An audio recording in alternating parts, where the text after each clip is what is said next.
Hi friends, ಎಲ್ಲರಿಗೂ ನಮಸ್ಕಾರ. ಇವತ್ತು ನಾವು ಹೊರಟಿದ್ದೀವಿ ಬ್ಲ್ಯಾಕ್ ಫ್ರೈಡೇ ಶಾಪಿಂಗಿಗೆ. ಆಫರ್ಸ್ ನಡೀತಾ ಇದೆ, ಸುಮಾರು ಕಡೆ ಡಿಸ್ಕೌಂಟ್ಸು ಇದೆ.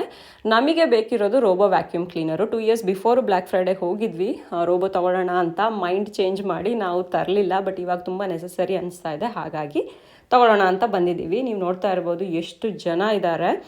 ಮಗಳು ಆಲ್ರೆಡಿ ಮಲಗಿಬಿಟ್ಟಿದ್ಲು, ಮತ್ತು ಅವಳನ್ನ ಎಬ್ಬಿಸಿ ನಾವು ಶಾಪಿಂಗ್ ಮಾಲಿಗೆ ಬಂದ್ವಿ. ಇದು ಇಂಡಿಯಾದಲ್ಲಿ ಹೇಗೆ ಮಾಲ್ ಇರುತ್ತೆ ಅದೇ ಥರ ಒಳಗಡೆ ಬೇರೆ ಬೇರೆ ಶಾಪ್ಸು, ರೆಸ್ಟೋರೆಂಟ್ಸು ಎಲ್ಲನೂ ಇರುತ್ತೆ. ಕ್ರಿಸ್ಮಸ್ ಡೆಕೋರೇಷನ್ ಆಲ್ರೆಡಿ ಸ್ಟಾರ್ಟ್ ಮಾಡಿದ್ದಾರೆ. ನೋಡಿ ಎಷ್ಟು ದೊಡ್ಡ ಕ್ರಿಸ್ಮಸ್ ಟ್ರೀ ಹಾಕಿದ್ರು. ಆ್ಯಕ್ಚುಲಿ ಮೆನ್ಸ್ ವೇರಲ್ಲಿ ಸಿಕ್ಕಾಪಟ್ಟೆ ಡಿಸ್ಕೌಂಟ್ ಇತ್ತು, 70%. ಹಾಗಾಗಿ ನನ್ನ ಹಸ್ಬೆಂಡು ಕೆಲವೊಂದು ಬಟ್ಟೆಗಳನ್ನೆಲ್ಲ ತೊಗೊಂಡ್ರು. ಈ ಮಾಲ್ ಒಳಗಡೆ ಒಂದು ಥಾಯ್ ರೆಸ್ಟೋರೆಂಟ್ ಇದೆ, ಅಲ್ಲಿ ಬಫೆ ಇರುತ್ತೆ. ಅದನ್ನು ನೋಡಿದ ತಕ್ಷಣ ನನ್ನ ಮಗಳು ಹಂಗ್ರಿ ಅಂತ ಶುರು ಹಚ್ಕೊಂಡು ಬಿಡ್ತಾಳೆ, ಯಾಕಂದರೆ ಅಲ್ಲಿರೋ ನೂಡಲ್ಸ್ ಅವಳಿಗೆ ಸಿಕ್ಕಾಪಟ್ಟೆ ಇಷ್ಟ. ಸೊ ಊಟ ಮುಗಿಸ್ಬಿಡೋಣ ಅಂದ್ಬಿಟ್ಟು ನಾವು ಅರ್ಲಿ ಡಿನ್ನರ್ ಮಾಡಿದ್ವಿ. ಸ್ವೀಡನಲ್ಲಿ 5-5:30ಗೆಲ್ಲ ಡಿನ್ನರ್ ಮಾಡ್ತಾರೆ, ಅರ್ಲಿ ಡಿನ್ನರು. ಇಲ್ಲಿ ನನಗೆ ಸೂಶಿ ತುಂಬ ಇಷ್ಟ, ಥಾಯ್ ಕರಿನೂ ತುಂಬ ಚೆನ್ನಾಗಿರುತ್ತೆ. ಯಾರೆಲ್ಲ ಥಾಯ್ ಕರಿ ಟ್ರೈ ಮಾಡಿದ್ದೀರಾ, ಇಷ್ಟ ಆಗುತ್ತೋ ಇಲ್ವಾ ಅಂತ ಕಮೆಂಟ್ ಮಾಡಿ ತಿಳಿಸಿ.